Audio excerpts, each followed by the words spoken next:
Yesterday, Major League Baseball decided to unban two of baseball's most iconic names from the Baseball Hall of Fame in a historic, sweeping decision. This is baseball's press release.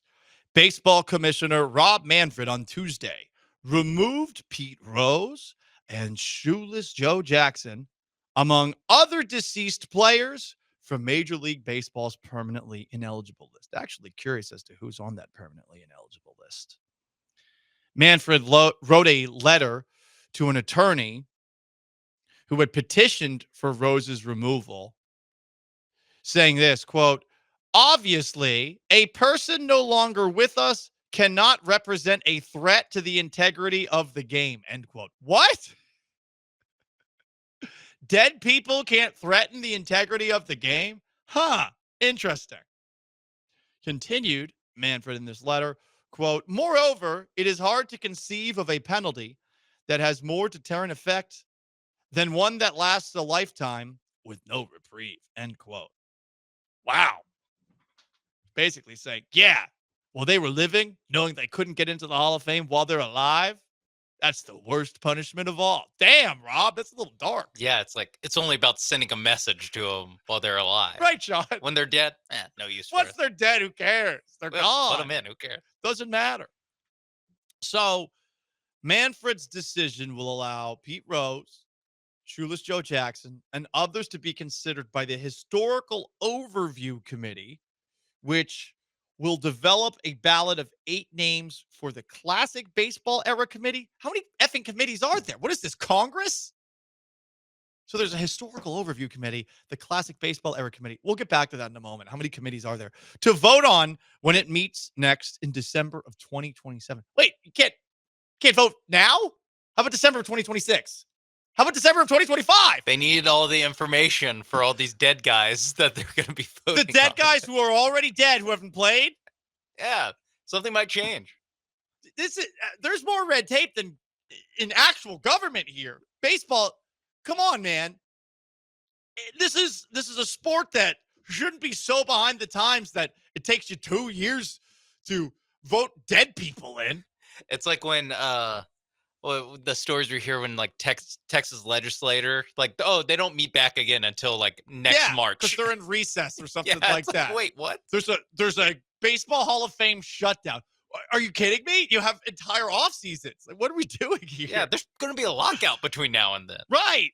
I mean, more dead baseball players that are ineligible, or hang on, more ineligible baseball players could die and then become eligible. You know, because there's some guys who are shadow banned, clearly. So what if they die? I mean, that might make Pete Rose, who's dead, and Shoeless Joe Jackson, also dead, have to wait longer, you know? By the way, Pete Rose sucked. I know that. Oh, he was the hit king. What are you talking about? No, not like that. I mean, the guy. First off, he could have gotten in while alive, but he was stubborn because he refused to be completely honest about the gambling. Bud Selig had actually offered him a chance to get in. All he had to do was admit he bet on baseball. And then he also had to stop gambling and making casino appearances. He's a degenerate. Couldn't do that. Yeah, I think it's the second part that really. I actually agree. This guy was an absolute shill at the end. You know, he wrote a book, My Prison Without Bars, in 2004. He said he had gambled on baseball as the Reds manager, but insisted he only bet on the team to win. In 2015, ESPN reported a notebook seized from Rose showed he wagered on baseball while still a player. But that's not the thing that happens. I mean, in 2017, a woman accused Rose of statutory rape when she was 14 or 15 and he was in his 30s. Rose said he thought she was 16, which was the age of consent in Ohio at the time. Jesus. Anyway, this was right before he was about to be inducted into the Phillies Wall of Fame, not to be confused with the Phillies Hall of Fame. I don't know. Anyway, so Pete Rose, bit of a scumbag. Joe Jackson, apparently just an idiot by all accounts. I am just recounting the accounts. Joe Jackson was a simpleton. Perhaps that's why his name was Shoeless. Did he forget to come to the park with his shoes one time? I don't know. baseball writing back in the day, I mean, you question the liberal media these days. Baseball back in the day, a lot of dubious stuff. The guy who wrote about Ty Cobb, whatever his name was, I forget off the top of my head, and honestly, I don't even want to give the guy publicity. The guy seemed like a sensationalist, and perhaps some of the tall tales about Ty Cobb, I don't know, killing a guy may have been stretched by said writer. Yeah, it felt reading a lot of the old baseball writing, like from the early 20th century. It is like reading mythology. Yeah, Like they are just doing mythology in real time because no one can actually watch these guys play. So they can just write whatever about these guys. exactly. And an example of this involves Sean Shoeless Joe Jackson. So when Shoeless Joe Jackson was implicated under grand jury investigation for the 1919 Black Sox, who threw a then 9-game World Series against the, I think, Cincinnati Redlegs, perhaps Reds at the time, there was a writer by the name of Charlie Owens of the Chicago Daily News who wrote a tribute titled, quote, say it ain't so, Joe, end quote. The say it ain't so, this is really where say it ain't so became a big deal. The phrase became legendary when another reporter erroneously said this report in his story about Shoeless Joe Jackson leaving court after being indicted by a grand jury. When Jackson left the criminal building in the custody of a sheriff after telling his story to the grand jury, he found several hundred youngsters aged from 6 to 16 waiting for a glimpse of their idol. One child stepped up to the outfielder and, grabbing his coat sleeve, said, "It ain't true. Is it, Joe?" "Yes, kid, I'm afraid it is," Jackson replied. The boys opened a path for the ball player and stood in silence until he passed out of sight. "Well, I never thought it. Well, I never thought it," end quote, sighed the lad. And basically, 3 decades later, Jackson said, "Yeah, that never happened." But this is part of baseball lore. Shoeless Joe Jackson telling a sad child outside of a courtroom that, yes, it is so. When asked, "Say it ain't so, Joe." So goes back to early 20th century baseball reporting. All of it BS. Hell, all the statistics might be BS, which brings me to the point. The misplaced priorities of baseball here. Okay, dead guy Pete Rose, in. Dead guy Shoeless Joe Jackson, in. Maybe. I don't know. I don't care. Can we put the alive people in? I don't care that they did steroids. No one cares that they did steroids. No one cares that Roger Clemens did steroids, allegedly. No one cares that Barry Bonds did HGH or steroids or was involved with Balco, allegedly. No one cares that A-Rod, who may have fessed up to it, did all of those things. Those are three of the greatest baseball players any of us have ever seen. On top of that, Mark McGwire, Sammy Sosa, Manny Ramirez, the list goes on and on. I don't care. I don't care. Because you know what? You put that stuff in your body, there were some consequences. Remember this wrestling fan who was at a wrestling convention and he had this all-time line? It's one of my favorite moments of fan interaction with an athlete. This is awesome. I just want to thank each and every one of y'all for all you've done to your bodies. It's still real to me, damn it.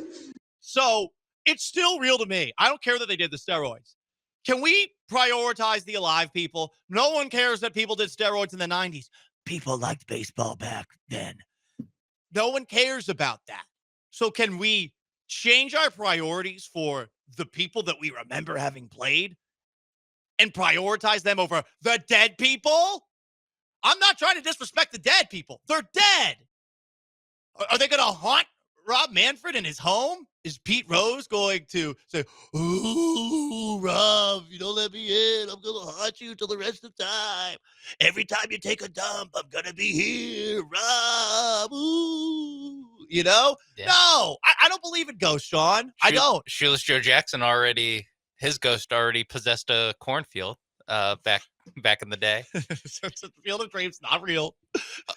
Yeah, I completely agree. I also think that there is the argument to be had that throwing a World Series is actually worse than doing steroids. Yeah. Like that is actually more way worse. That is more out of line with the like competitive integrity of a league when you have a team cheating to lose as opposed to cheating to win. And listen, you want to go further? Shoeless Joe Jackson played well in those 1919 World Series, so Yeah, everyone thinks that he might have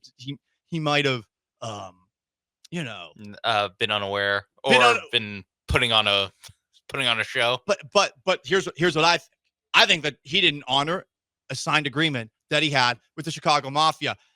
Disgusting. He was told to throw the World Series. He was paid to throw the World Series, and he didn't. So that man has no integrity. That's why he should be out of the Hall of Fame. Exactly. For going back on your word against the Chicago mob. Morality clause violated. We're being sarcastic here, of course. Didn't keep a promise to Al Capone. Yeah. Also, he survived, so credit to him. Yeah. That's where the theory, I think, kind of falls apart. I think Al Capone must have been pretty pissed at Shoeless Joe Jackson or whoever the hell was behind it. I forget. Myers, Lenski, or something. I forget. Anyway, misplaced priorities. Also, misplaced priorities. Why the hell is Adam Silver still talking about the NBA All-Star Game? This is what he had to say when asked about potential changes to it. Can we stop with this? No one cares. I've talked before about the fact we're looking at potentially U.S. against the world type formats.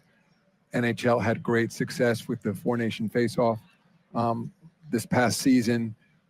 We're going to be in the midst of the Winter Olympics on NBC, so the programming going into the All-Star Game will be Olympic competition, and our game will be leading back into the Olympics. So I think it's only fitting. And on top of that, we'll be in LA, where of course the 28 Summer Olympics are going to be. So that's maybe more short-term, not so much a rule change, but something we talked about at the GM's meeting, and we want to get right. Stop, Adam. It's not going to work. This international thing for the All-Star Game is not going to save it like it does for hockey.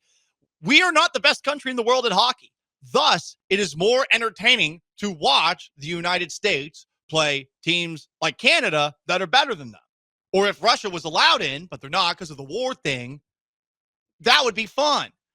You don't have that in the NBA. It would still be Team USA against everybody. The only way you could potentially change it is if you localize it, if you regionalize it. If we're talking about New England versus, which, by the way, no basketball players from there. If we're talking about specific regions of the country, Sean, versus other specific regions of the country, and also specific countries. But there's not enough good players from these other countries to be a threat, you know? Like maybe Spain, that's it, as far as international basketball goes, could field a team that actually would challenge the United States. But unless we're regionalizing it, this is dumb. Yeah, LA versus Chicago, winner plays the Balkan super team. That actually would be kind of cool. There we go. And if we do that, maybe, but it's not going to work internationally. It's just not. No one's going to care as much about it unless it's regionally done. And even then, regionally done, I'm not sure how many people would care about it. Yes, unless you are actually like, this is Team USA. There's a little bit of like, you have to brand it as like, this is Team USA that we're building. Yeah. For the American team. But even still, if we're going against the world, you know, like just put yourself in the shoes of Jokic or let's just say Jokic, because he's the famous I don't try in the All-Star game guy, at least for me. Luka, number 2. There is different for putting on a jersey that actually says Serbia or Slovenia on it than one that just says world. Yeah. Like that there is just a difference of you're not representing your country. So why would the world actually compete? Right. It's dumb. You know, I suppose maybe just hatred of the US. Just like absolute watching the Court of Gold, the Olympic documentary, basically all the non-USA teams are like, God, we would do anything to beat these guys. Right. And if you were able to field a team, cool. But it's the NBA All-Star Game. Do you want the best players in? Yeah.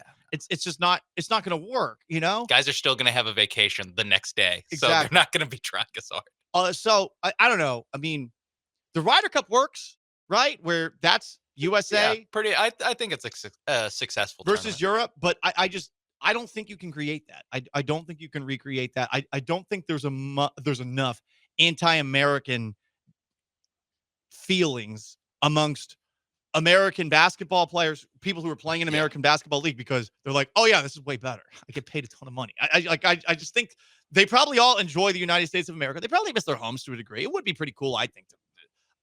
I'm jealous of Spanish basketball players. I think that would be sick. I would love to play basketball in Spain. Yeah, being the guy who's not NBA good, but was, you know, like a all Big Ten guy at Wisconsin, where it's like, oh, my basketball future is to get paid not as much in the NBA, but get paid still a lot to play all over Europe. That's actually not a bad career path. And a specific example of this, Sergio Yul, who the Rockets had the rights to for yeah. like 10 years. I think he's coming over next year. You're right. I mean, he was like, I'm just staying in Spain. I like Yeah, Spain. he's like that. No thanks. And I I'm don't good. blame him. I don't blame him.